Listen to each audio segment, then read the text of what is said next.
L'échange que vous allez entendre est un entretien épistémique. Il s'agit d'une conversation asymétrique dans laquelle on s'intéresse à notre interlocuteur en lui posant des questions. Au travers de celle-ci, nous cherchons à comprendre les raisons qui motivent son avis. L'objectif principal de cette forme de conversation est de passer un moment agréable et mutuellement enrichissant. D'accord avec Clairette. Ouais, On s'est mis d'accord et ok. c'était effectivement la seule Ouais. personne à qui je ne l'ai pas fait. Eh ben c'est parti mon kiki. À tout à l'heure. Amusez-vous bien. Ça marche. Salut Karim, ça va? Très bien, et toi? Ouais. Tu passes un bon dimanche? Bah écoute, très bien, il fait bon, il fait un peu chaud, j'attends que le temps se refroidisse pour sortir.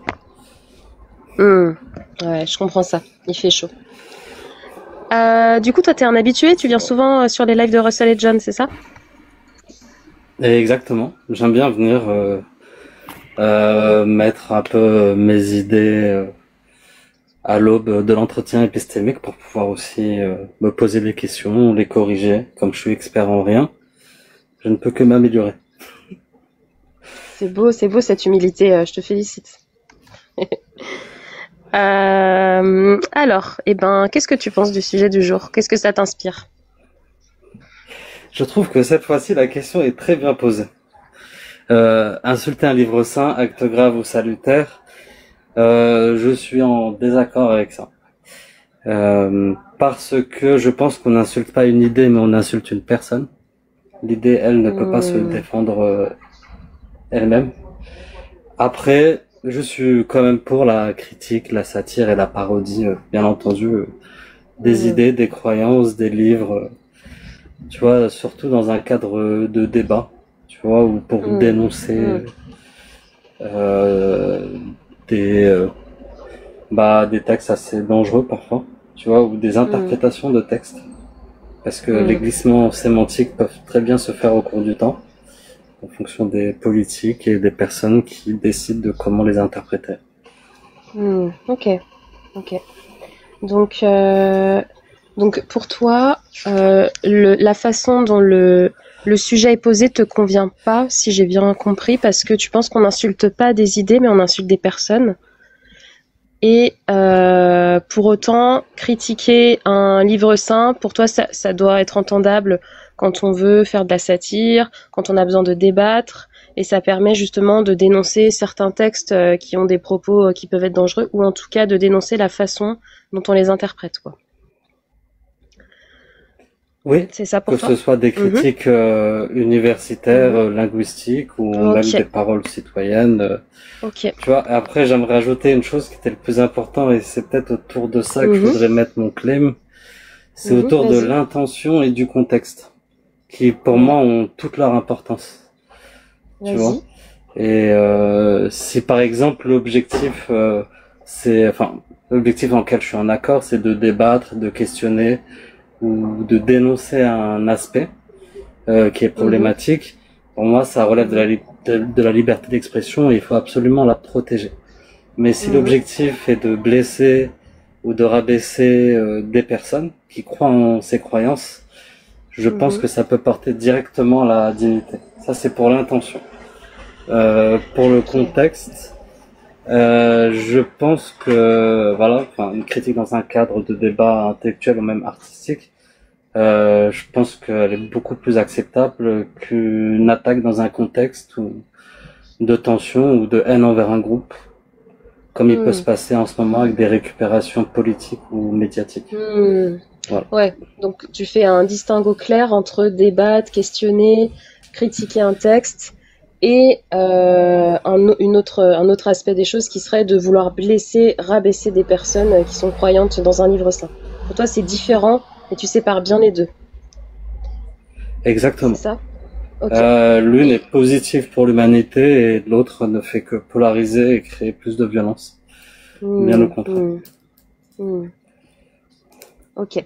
Et donc, par exemple, si je te disais la phrase on doit critiquer les livres saints, on doit pouvoir critiquer les livres saints.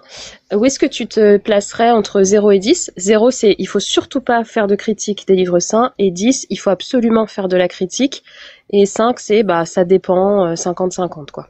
Où est-ce que tu te mettrais?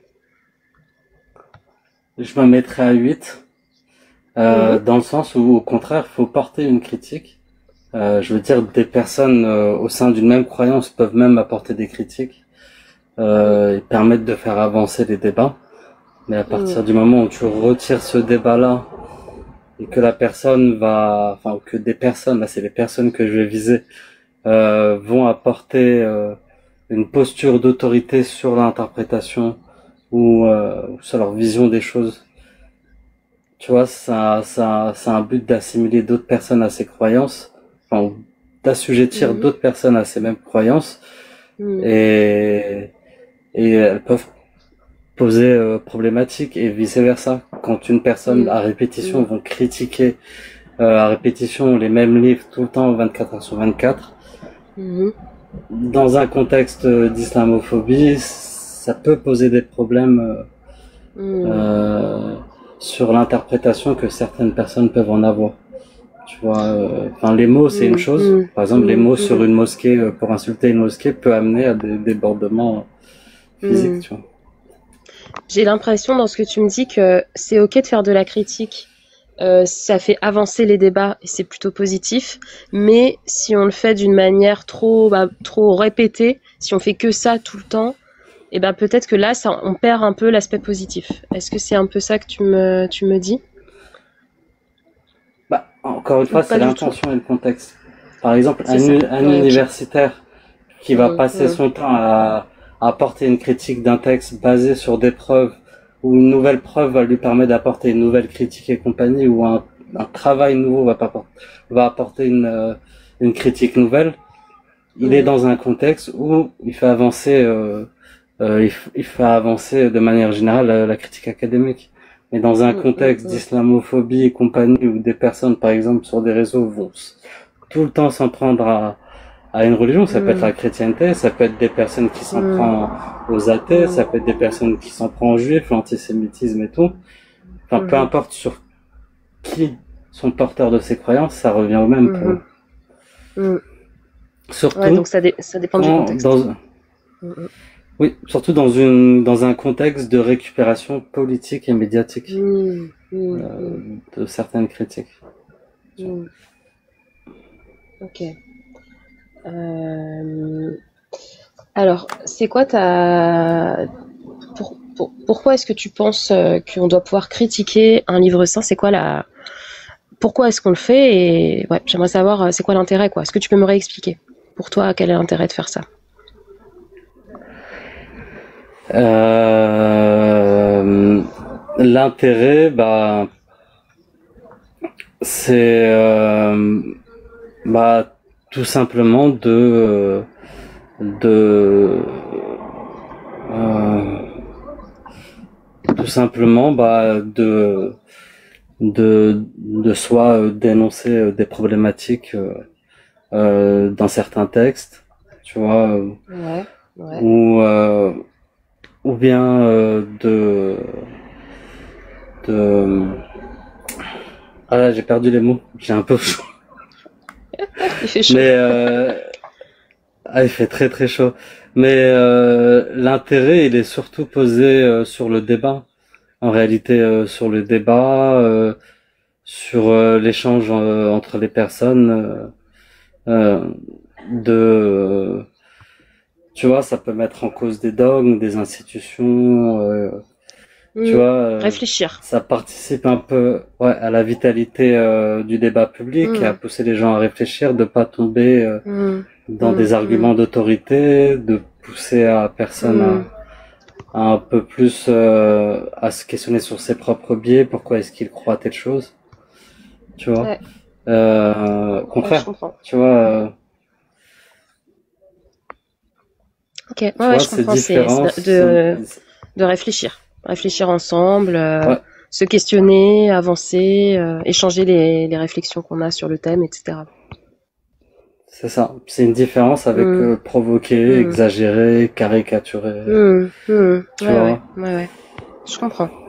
Et ok. Euh, et comment tu places la limite entre des gens qui veulent juste réfléchir ensemble et des gens qui veulent provoquer? Comment on sait l'intention des personnes qui mènent ce genre de discussion au final?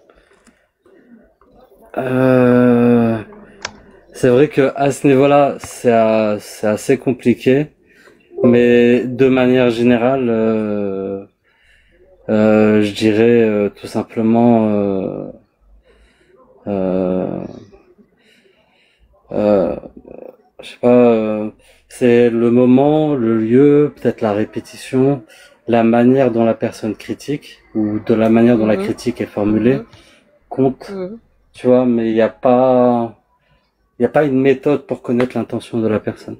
Tu vois, je trouve mhm, pas, moi j'y arriverai mhm, pas tellement. La mhm, personne sait mhm, mieux son attention, du coup je me replie plus sur le contexte.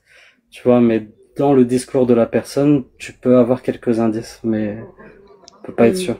Beaucoup de gens peuvent se cacher en disant je critique l'islam et mhm, les textes, mais pas les musulmans. Tu vois, mhm, mais dans leur discours, tu vois une petite différence. Et dans le contexte dans mhm, lequel on est aussi. Mais mhm, tu peux pas réellement mhm. savoir. Tu peux pas réellement. Ouais. On peut pas connaître l'intention réelle d'une personne, on a des indices, mais on peut jamais en être sûr. C'est ça? C'est ça. En tout cas, moi, je sais pas le faire. Tu vois, Mhm, mhm. Toi, tu sais pas je le ne faire. saurais Ouais, pas. ouais, ok.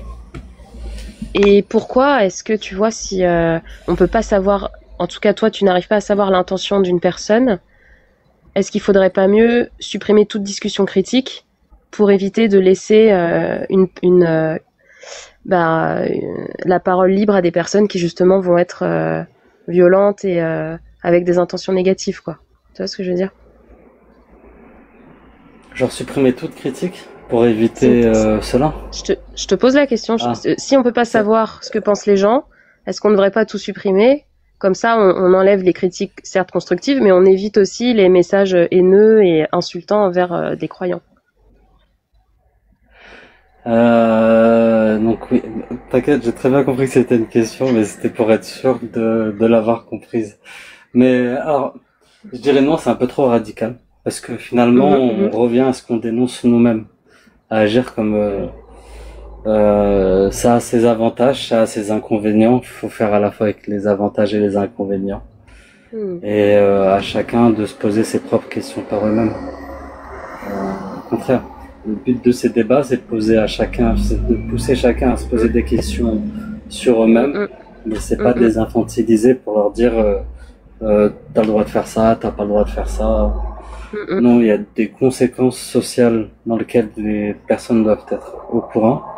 Mais mhm, aller jusqu'à la censure, je trouve que ce serait d'ailleurs même caricaturer mhm. le fait d'aller dans le sens de la critique. Au contraire, la critique, elle est saine et c'est se renfermer de ne pas lui donner toute une place dans le débat public. Ce serait dommage. Et si je te disais que favoriser les critiques des textes saints augmente l'intolérance et donne une tribune encore plus importante aux personnes haineuses envers ces religions. Imaginons que j'ai la preuve de ça. Est-ce que ça te ferait réfléchir? Ça me ferait réfléchir, mais je sais qu'il y a d'autres facteurs positifs pour la critique. Mhm, mhm, D'ailleurs, surtout quand elle est constructive. Dédicace au mhm, Russell. Euh, surtout quand elle est constructive. Et non, voilà, il y a ses avantages et ses inconvénients. mhm, Et après, voilà, c'est plutôt un travail aux médias, aux politiques, d'y prêter attention et aussi de montrer l'exemple vis-à-vis de ça. Parce que c'est plus cette récupération politique et médiatique qui est problématique pour moi, et pas la critique en elle-même. mhm, Tu vois, la manière dont c'est tourné dans leur rhétorique et compagnie. Et puis même lorsque, je te disais tout à l'heure, il y a des personnes qui peuvent être amenées à écrire des mots dans des mosquées, dans des synagogues, ou même dans des universités, ou même contre la science, tu vois, et qui mhm, peuvent passer à l'acte. Ce sont ces mêmes personnes-là qui sont responsables de leur propre acte. C'est pas la mhm, personne qui a fait la critique en amont qui est mhm, totalement mhm, associée à ça. Mais dans un mhm. contexte médiatique et politique, tu vois, c'est un tout qui fait que parfois certaines personnes peuvent passer, tu vois, augmenter Ouais, les je stats comprends. non, Je comprends. Je comprends. Merci beaucoup. C'est très intéressant. Ça pose vraiment la question, je trouve, de la responsabilité, justement. Quand tu fais quelque chose, est-ce que tu es responsable de tout ce qui va y arriver derrière ou pas? Enfin, ça, c'est tendu, quoi. On va devoir s'arrêter, parce que ça fait un quart d'heure. J'ai une petite question à emporter quand même. Qu'est-ce que tu penses? Je laisserai après les collègues enchaîner.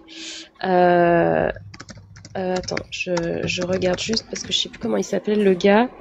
Voilà, Salwan Momika, c'était un Suédois, enfin un réfugié en Suède qui s'est fait assassiner et qui avait justement qui avait brûlé un Coran à plusieurs reprises en place publique pour dénoncer, enfin tu vois, dans une optique de critique. Qu'est-ce que tu penses de ça? Est-ce que c'est plutôt une bonne chose ou une mauvaise chose pour toi? C'est à emporter. Je te laisse réfléchir. Je peux répondre en une phrase.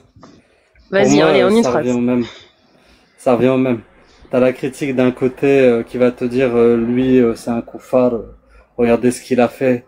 Il a porté une critique qui a eu intention de pousser à la haine. Tu vois ouais. Et ça polarise un débat et les personnes créent une violence entre eux. Et c'est une chose que je trouve dommage. C'est pour ça que l'intention et le contexte ont autant de l'importance.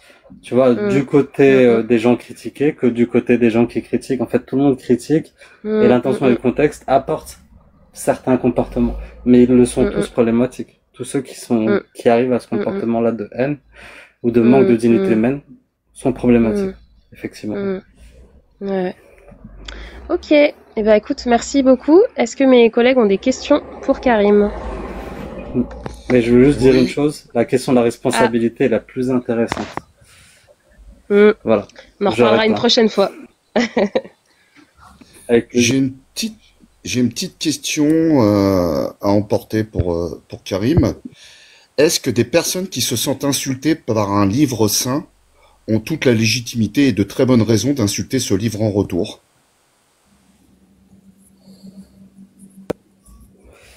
La réponse est oui. Je pense que quand une personne se sent insultée, la légitimité qu'elle peut avoir, c'est de lui rendre son insulte, comme elle peut pardonner, ne pas le faire. Mais la réponse est totalement oui, mais pour tout être humain, de rendre l'insulte. Mais encore une fois, c'est l'interprétation que les gens en font des deux côtés qui sont problématiques.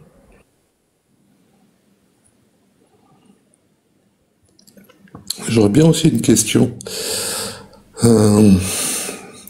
Ouais, Karim, je crois que tu disais que c'était la critique répétée des textes vers une religion que tu trouvais embêtante, et donc c'était la répétition. Et je vais prendre un exemple pour cadrer par rapport à ce que tu me disais, c'est-à-dire d'anciens croyants critiquent de façon répétée leur ancienne religion. Et que tu trouvais que c'était la répétition était problématique. Est-ce que j'ai bien compris ce que tu disais ou tu veux me corriger? Je disais oui, dans un contexte où il y a des récupérations politiques et médiatiques, oui. Ok. Mais du coup... Mais la critique en elle-même est positive. Ok. Ouais, non, ça j'avais bien compris. Mais du coup, dans ce même contexte, attendu qu'il y a pas mal de lives prosélytes de la même religion, on va dire, qui vont vanter les mérites de cette religion et tout, est-ce que ces lives prosélytes répétés te posent problème?